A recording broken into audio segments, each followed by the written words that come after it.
I had everything I wanted: prestigious degrees, artistic recognition, an athletic body I worked really hard for, and I was planning my third suicide attempt.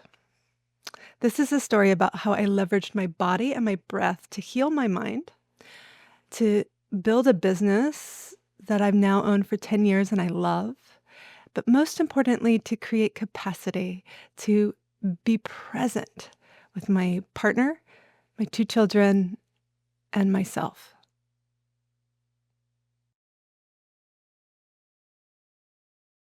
I spent years chasing outward achievements, thinking accomplishment would heal me, but it never did. And maybe that's what you're seeking, unconsciously trying to create that perfect relationship, perfect uh, career path, or make a lot of money.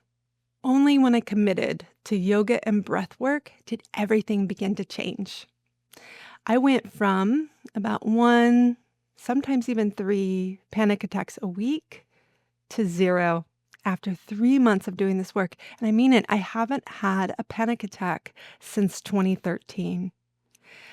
About 9 months after doing this work, I found my life partner. And about 4 years after really diving deep into this work, I built my business to 6 figures. Now I've helped hundreds of people break free with yoga and breath work.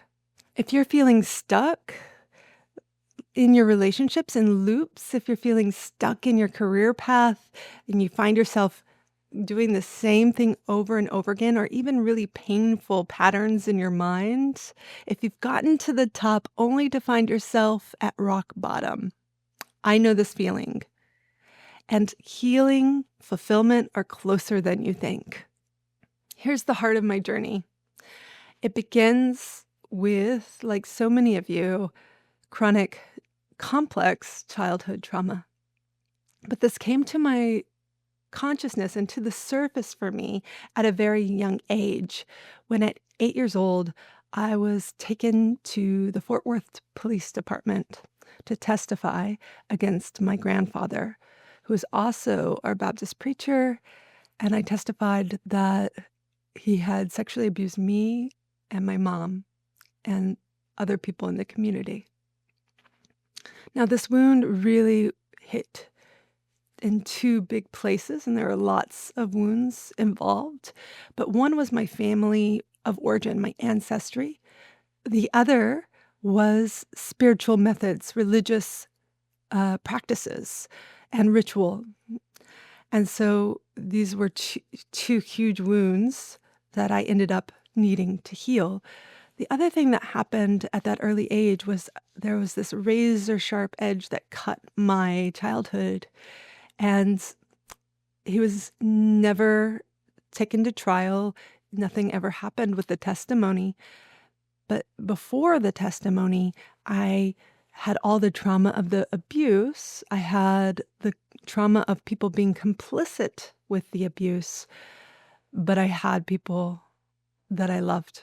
And then afterwards, my mom and I were isolated from the community, which had its own traumas and own suffering. In my preteens, my mom decided to take one foot back into that community, and that was very confusing, and that was very tumultuous, and again, created its own traumas. So when I was a teenager, I went full force to prove how special I was. I was in every sport you could imagine, and I tried to start getting the best grades that I could. And in between basketball, soccer, volleyball, studying for SATs, getting above a 4.0 grade point average, um, doing the plays in high school theater. In between all of this, I would go into my room when I was at home. I would stretch, I would breathe, I would strengthen. And I did this consciously, knowing that I would find a vibration or a frequency. I wouldn't even have used those words at the time, but I would find a place in my mind that was at peace or refuge. And I was doing yoga. I didn't know I was doing yoga, but that's what it was. And this has given me an embodied knowledge that this is a technology that we are given as human beings. Now, eventually, I would study, and I do want to honor Indian traditions. Chinese medicine has contributed to my practice, and Tibetan Buddhism has really contributed to the foundation of my perspective. But and they've contributed greatly to the human evolution, of course, spiritual evolution. But I also want you to hear this is your birthright to find refuge, to find peace, and to be embodied. I want to share here is a picture of me after graduating from high school. I graduated 12th out of my class of 700 graduates. I was playing those three sports, contributing to the community. And here is, I'm standing at a wedding with my parents who had just pretty much just enrolled in NA and AA. And then the person taking this photo is my grandfather.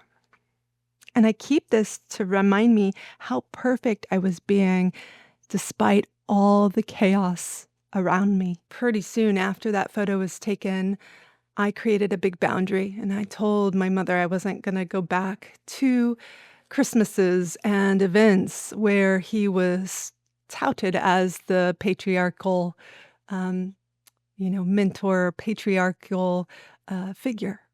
So I continued the climb and I went off to college. And in that first year, the first few months, I was straight as an arrow, but then I found alcohol.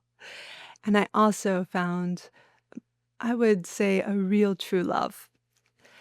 And I wasn't quite ready for either of those things. So I ended up sabotaging that relationship, which brought me back into that pit of hell. And it was that heartbreak was the catalyst for my first real suicide attempt. This was very public and very humiliating. It caused me to lose dear friends, and it caused me to leave that first year early. And I would get into therapy spin cycles that weren't so helpful, but at least it gave me some coping. But that's when I found my first Eastern practices in Tibetan Buddhism. I had an aunt on my dad's side that introduced me to a Tibetan Buddhist community, and I would go meditate. But also, I was introduced to Sharon Salzberg's book, Loving Kindness, and this book changed my life. I would sit in my room and do these practices, hear her words, and I wasn't quite ready to fully understand them, but it laid a foundation. So she says, to offer our hearts in faith means recognizing our hearts are worth something, that we ourselves in our deepest, truest nature are of value. So here I was drinking, subconsciously sabotaging relationships, trying to end my own life. How could I find value in myself, or how could I find myself worthy? Look at all of the destruction that I was a part of. And yet her words really struck with me, and there was something calling me to understand that as truth. So I headed back to college and pretty much straight away was back on the train of accomplishment and achievement to prove my worth. And I joined the collegiate basketball team. I got my grades up and I pursued my artistic endeavors. So my play was the only play, first play in all the 150 years history of this college to be produced on the main stage theater, produced by the professors. It was such an honor. But I would run from basketball to rehearsals or even the opening of the play, and I had hardly any time to breathe, and in the back end, I would end up drinking. I had bouts of anorexia to keep my body the way I thought it needed to be, and I had really risky behavior with relationships and sex. And this started to build and build through my final year in college. And then I jumped from college straight into graduate school, trying to again prove my worth through yet another certificate, right? Diploma. And I was one of the youngest people or women accepted into Columbia Playwriting School. I am proud of the fact that I ended up transferring to get out of student debt, so much student debt, to University of Texas in Austin for that same program, the playwriting program. But that first year, again, I met and kind of dug deeper into the tortured artist and met my demons. And it was, again, a catalyst. The catalyst was a relationship, a romantic relationship. Broke down in that first year, and this was my second suicide attempt that first year in graduate school. I almost lost a really important friendship, but I was vulnerable enough to share with her what was going on, and I entered the typical mental health ways of dealing with it. I saw a psychiatrist, a psychologist. I went to group therapy, and they helped me to cope. They helped me to get through that time period, definitely. But I was always just kind of hanging on, and I was staying in my loops of how to survive risky behavior, alcohol. I was staying in that pattern. And then I continued to strive. By the end of that graduate program, I had everything again I was working towards. I had the diploma. I had the my play produced on the biggest main stage theater University of Texas in Austin had to offer, and it was produced by some of the most well-known, amazing artists in Austin at the time. I even had a relationship that had just started budding, and I had this manuscript that I wrote that I was really proud of.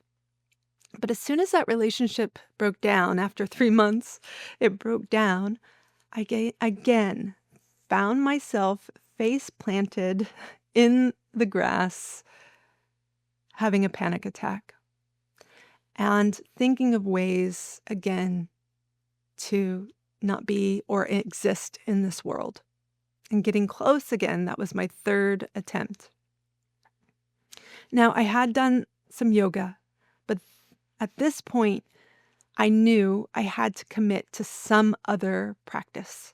And I dived deep and went into yoga training. And I went into yoga training with someone that was also a yoga therapist. And I entered yoga therapy. This is where everything started to change for me. I remember going into a session with her very early on, and she got me into a pose, butterfly pose, and comforted me with blankets and all the props.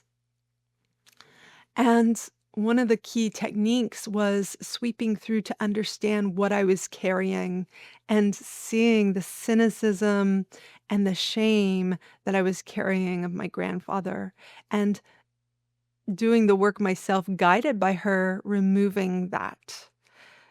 Starting to remove that energetically with my breath and feeling it in my body. This was a huge turnaround for me.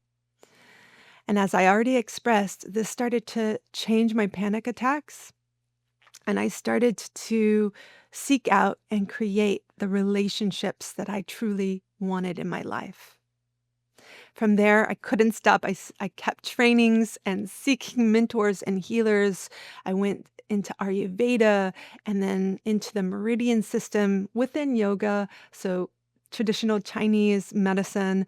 And I started to share what I was learning and what I was feeling in my own body. Through this process, with the help of my teachers, with the help of those shoulders that I was standing on, I created a 4-pillar system that I call my healing heart-mind framework. And there's 4 pillars. There's a foundation and there's a shelter. So it's creating a home. It's creating a home for yourself to live and create the life that you have always known you need and want. So the first pillar is forgiveness. This is key.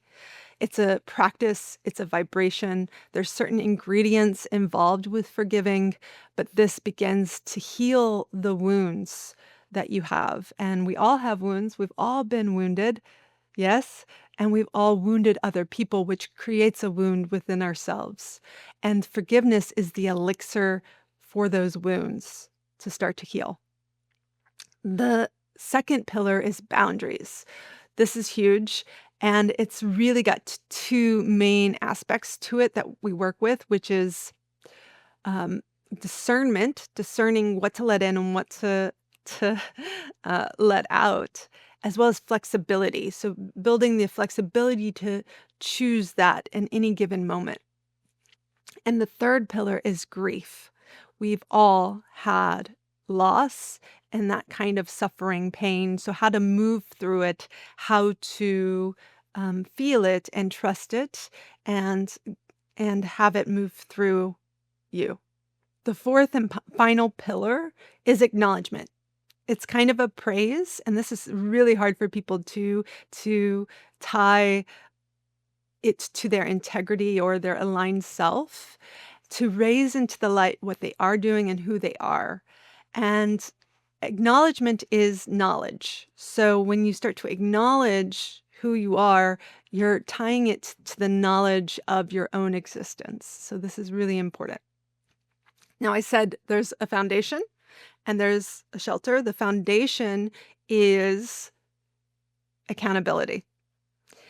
Accounting for your work, accounting for your emotions, accounting for your past, and accounting for your dreams, accounting for what you know with your relationship with others. This is key to all of those other pillars. It's really creating the foundation for forgiveness, boundaries, grief, and acknowledgement. The shelter is faith. And that's kind of the results, and having that foundation and pillars. Now we can sit on top of that faith in life again, faith in yourself, faith in this system. So this is the healing framework to start to build a home for self-love. Can you imagine? Really, truly self-love, and really, truly the love for this lifetime. Traditional therapy helps you cope. It helps you regulate, right? But what yoga therapy and breathwork, somatic therapy does is it starts to help elevate you into the person you've always longed and known you want to be. 12 years into my marriage, having the courage to move to Taz and start a business in a completely different country, and then build that business. 8 out of 10 of those years, I've built it with a partner and created a rich and beautiful partnership, another relationship.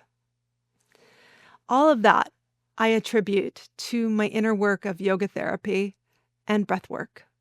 So if you battled trauma, inherited, relational, spiritual, if you feel like you're on a hamster wheel of perfection, if you long to really live out your purpose from an aligned, centered, embodied place, this is the work I can promise you.